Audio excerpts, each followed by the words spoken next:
Hey, are you guys tired of hearing the phrase Tears of the Kingdom yet? Yeah, I need a break from it, and I'm still playing through the new game. So today, I'm going over some older lore. It's an interesting topic too, because of the broad implications it has on the entire series. You see, Goddess Hylia isn't as good and clean as you might think she is. It might actually be that the entire timeline is a fault of her hubris. Don't believe that she could be responsible? Well, I challenge you to listen to what I have to say today, and to leave a comment if you think it is plausible, even likely. For now, let's get into it.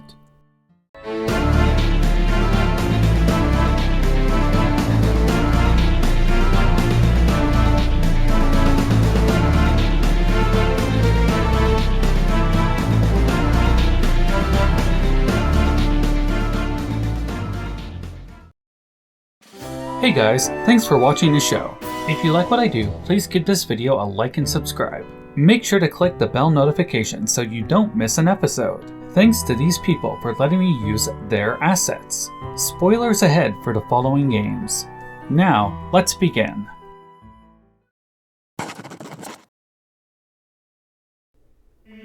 We first have to start off by talking about the fundamental aspect of the Triforce. I'll skip the creation story, as I'm sure you are already aware of how it and the world came into being by the Golden Goddesses. Trust me, this is going to be long enough without including that. Instead, we need to talk about the Triforce split mechanic. You see, when the Triforce is touched by a person whose heart is not in balance with its virtues, a Triforce split happens.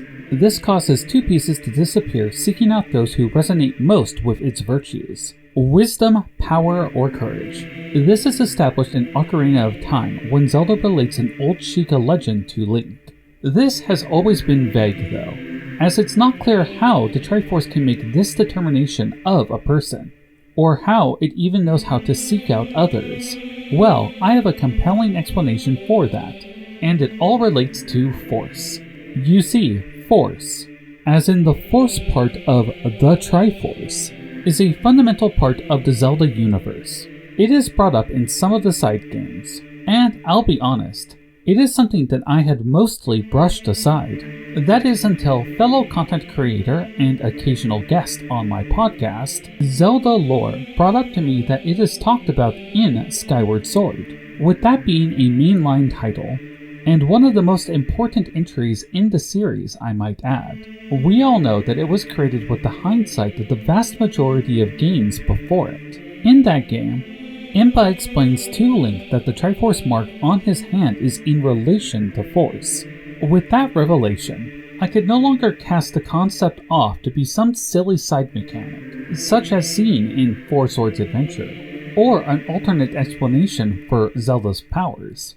And so, the realization comes about that the Triforce pieces are repositories for an enormous amount of force left behind by the goddesses. And that force comes in three flavors. Let's call them Power Force, Wisdom Force, and Courage Force.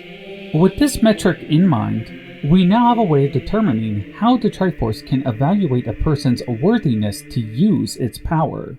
It simply checks those three forces in an individual and sees if they are the same, or maybe just really close to each other. I imagine an exact perfect balance is near impossible, but that is beside the point. If they are not in balance, the split happens, and the pieces go to those who have the highest force value of that type. There is another thing that doesn't make sense though, which is why this function would exist at all, and again, I have an answer. Clearly, the Golden Goddesses themselves would have the highest amount of force related to each of the three virtues. They did, after all, imbue their power directly into the object.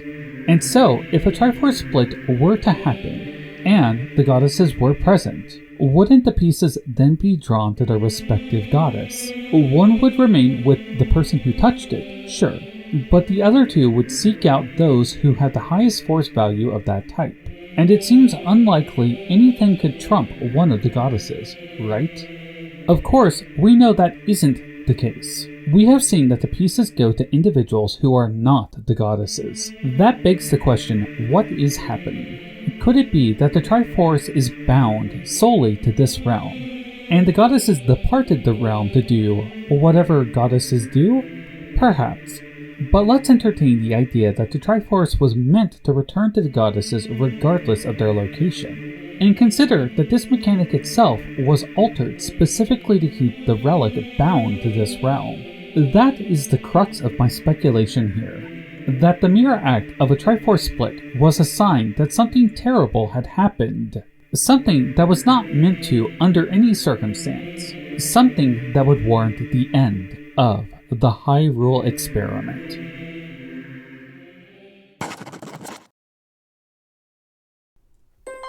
The reasons why the goddesses created Hyrule is unknown, but we do know how they sustained the world, and the consequences if that is taken away.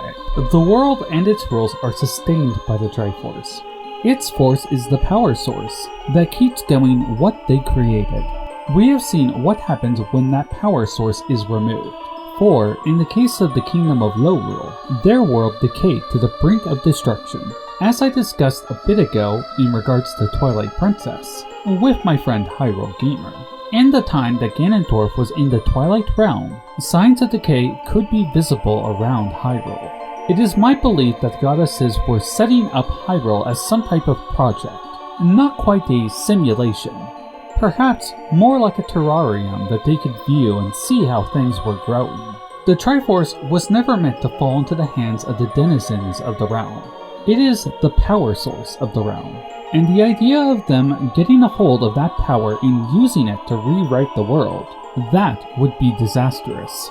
I propose that the Triforce split mechanic was designed as an in condition for that situation, to prevent that outcome. If one of the denizens of the realm were to touch it, and they were not of near equal force levels of the three virtues, then they would separate and return to the goddesses, effectively killing the project. The world would grow dark and cold, and its people would die unless the goddesses chose to fix it. It is for this reason that the goddesses created a custodian of their world, a goddess who could watch over it and protect the Triforce. I of course speak of Goddess Hylia, a goddess of time who could keep watch forever. Who knew that the Guardian would come to play favorites in the world? She would lose her neutrality, and ultimately fail her goddesses so badly. To understand, we need to talk about Hylia's Chosen.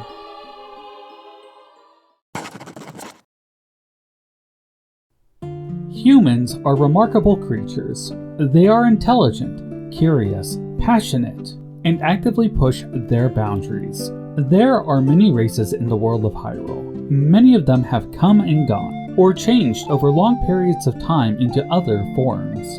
Humans, however, they have remained about the same, for Skyward Sword itself calls them just that, humans.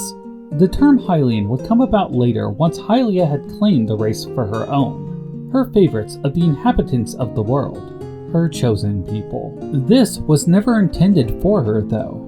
She was supposed to be a neutral observer in the world, a guardian of the Triforce, so her goddesses could come and view the world and see how it was coming along. Can you blame her though for becoming so attached to them? Their struggles and creativity, the passion and art that they create, not to mention the monuments and temples in her image. She simply became fond of them, attached to them, and I don't think anybody could blame her for that, even if she was meant to remain unbiased towards them. So attached to them was she couldn't resist tampering with them a little. Hyrule Historia states how the long ears of the Hylians allowed them to listen to the words of the gods. I propose that Hylia herself did this so she could influence the people, speak with them through their prayers, and guide them to prosperity. She would become invested in them, and they came to rely on her. Oh, the hardships they would have to endure though.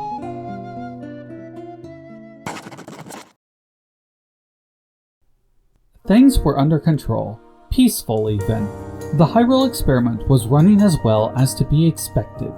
The Goddess Hylia had her chosen people. Everything seemed fine until one day a fissure opened up and hordes of demons started to come from it. Their leader emerged covered with black scales and long, fiery hair. A deep, powerful voice wielding a mighty sword, with the emblem of a Triforce on it. The initial battles were intense, with so much damage being done to the overworld that Hylia moved to protect her Hylians by sending them high into the sky. She created the cloud barrier as a means to protect them. On the surface, the battle would take place, with many inhabitants of the ground following her command. The battle for the overworld took place as Hylia upheld her sacred duty given to her by the Golden Goddesses. And finally, after much calamity, she sealed their leader away. The seal was strong, but she came to realize that over time the seal would weaken, or perhaps the Demon Lord Demise would only grow in power. For even when imprisoned, his hatred would build and build. The exact reason behind Hylia's next move remains a mystery known only to herself. But she then considered using the very object she had been charged to protect in order to ensure that Demise would be completely eradicated. And so, since the means to eradicate them were beyond her base abilities, she turned her eyes to the Triforce in order to do the deed. Unfortunately though, dear viewers, this is where part 1 of the video ends. But I hope you will stay tuned in order to see what happens in the next part, when it comes out next week.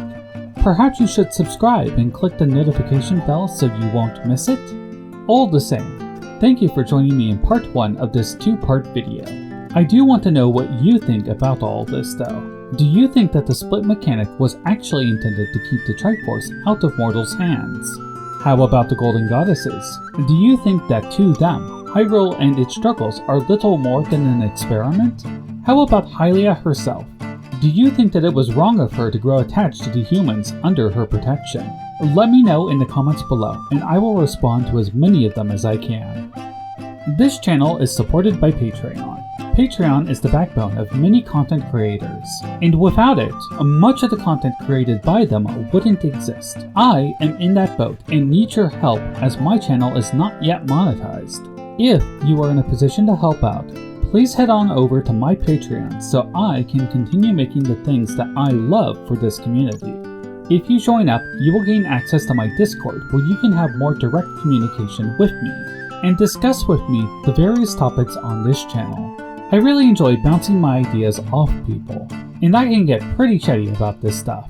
Well, that's all I have for you today.